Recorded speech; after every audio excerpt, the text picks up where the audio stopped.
अब हम वर्णों के उच्चारण स्थान के बारे में पढ़ेंगे। हिंदी भाषा के विभिन्न वर्णों के उच्चारण मुख के अलग अलग स्थानों से होता है। पहले हम लोग जाने उच्चारण स्थान क्या है। तो मुख के जिस भाग से जो वर्ण बोला जाता है वह भाग उस वर्ण का उच्चारण स्थान कहलाता है। उच्चारण स्थान के आधार पर निम्नलिखित 10 भागों में हम हिंदी के वर्णों को रखते हैं। अर्थात मुख्य रूप से 10 भाग में हिंदी के वर्ण को रखा गया है उच्चारण स्थान के आधार पर। यहाँ आपको दिखाया गया है, इधर उच्चारण स्थान है, इनका नाम भी दिया गया है, और इधर वर्ण है जिन उच्चारण स्थान से जिनका उच्चारण किया जाता है। वर्ण हिंदी भाषा के शुद्ध उच्चारण को करने के लिए आपको वर्णों के उच्चारण स्थान के बारे में जानना आवश्यक है। तो आए हम उच्चारण स्थान को एक एक करके समझते हैं। पहले वर्ण जो कंठ कहे जाते हैं, जिनका उच्चारण कंठ यानी गले से होता है। कंठ या गले से उच्चारण होने वाले जो वर्ण हैं वो है अ, आ, अह, क, ख, ग, घ, अंग तथा ह का भी उच्चारण बहुत सारे व्याकरणों में, जिसे ह के उच्चारण स्थान को भी बहुत सारे वर्णों में व्याकरणों में कंठ के रूप में ही माना गया है, यानी गले से ही माना गया है। लेकिन कई जगहों पर इसे स्वर यंत्र से इसका उच्चारण माना जाता है। तो अ, आ, अह, क, ख, ग, घ और अंग इतने वर्णों का उच्चारण कंठ या गले से होता है, जैसे क, ख, ग। अब दूसरा है तालव्य। तालव्य यानी तालु से, दांत के ऊपरी भाग, इनसे उच्चारण होता है छोटी बड़ी ई, चवर, च, छ, ज, झ, इय, य और तालव्य श। जैसे ई, च, दांत के ऊपरी भाग जहां जिह्वा शक्ति है वही तालु है, च।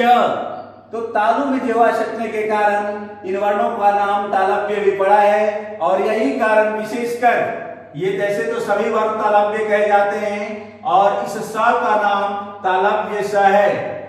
इस स का नाम कौन सा स है? तालव्य स। तालव्य स, ये तालव्य स है। क्यों तालव्य स है? क्योंकि इस स का उच्चारण स्थान क्या है? तालु है। अगला तीसरा भाग है मूर्धन्य। जो वर्ण बोले जाते हैं मूर्धन्य, अर्थात मूर्धा, तालु के अगले भाग से, जैसे री, ऊपर से नीचे सटेगा जो तालु से नीचे, री, ट, ठ, ड, ढ, न, र और मूर्धन्य श। इनके उच्चारण में जहां भी जिह्वा शक्ति है उसे हम मूर्धा कहते हैं, और इसलिए ये वर्ण मूर्धन्य कहे जाते हैं। और इसी कारण इस स का नाम क्या है? मूर्धन्य स। मूर्धन्य स, ये मूर्धन्य स है। इसका नाम मूर्धन्य स क्यों रखा गया? क्योंकि इसका उच्चारण मूर्धा से होता है। इसका का उच्चारण मूर्धा से होता है। आगे है दंत्य। जिन वर्णों के उच्चारण दांतों से, जिह्वा दांतों में स्पर्श करती है उच्चारण करते वक्त, उन्हें दंत्य कहते हैं। ये त, थ, ध, न, ल, स और ज, जो नुक्ता की श, ज। उसके बाद ये उर्दू फारसी के शब्दों में ज्यादातर इनका प्रयोग किया जाता है। आगे है ओष्ठ्य। जिन वर्णों का उच्चारण दोनों होठों से हो उसे हम ओष्ठ्य कहते हैं। ये है छोटी ऊ, बड़ी ऊ, प, फ, ब, भ और म। और इससे पहले इसे भी हम जान लें कि इसे दंत्य स क्यों कहा जाता है। इसे दंत्य स कहा जाता है, दंत्य स। क्यों? क्योंकि इस स का उच्चारण दांतों से होता है, इसलिए हम इसे क्या बोलते हैं, दंत्य स। तीनों स को पहचान ले, तालव्य स, मूर्धन्य स और दंत्य स। ये दोनों ओठों से उच्चारण होने के कारण इसे ओष्ठ्य कहा जाता है। ये कौन कौन है? छोटी ऊ, बड़ी ऊ, प, फ, व, भ और म।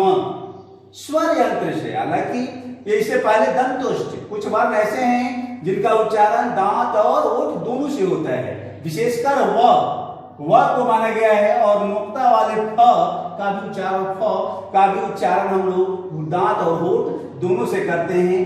तो व और एक आगत वर्ण के रूप में जो उर्दू फारसी कुछ इंग्लिश के वर्णों से आया, इंग्लिश के शब्दों में आता है, तो व और ये नुक्ता वाले फ, ये दोनों का उच्चारण दांत और ओठ दोनों से सम्मिलित रूप में होता है।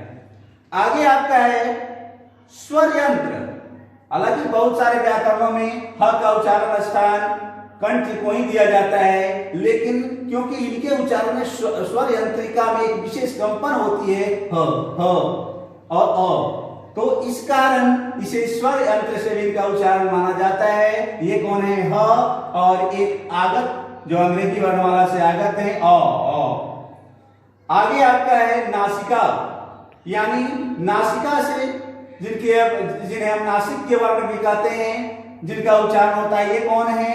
ये अनुस्वार अंग और अंग, य, न और म, यानी प्रत्येक वर्ग के, प्रत्येक हिंदी व्यंजन के प्रत्येक वर्ग का पांचवा अक्षर अंग, य, न और म। आगे आपका है कंठ तालव्य। इन वर्णों का उच्चारण कंठ और तालु दोनों से सम्मिलित रूप में होता है।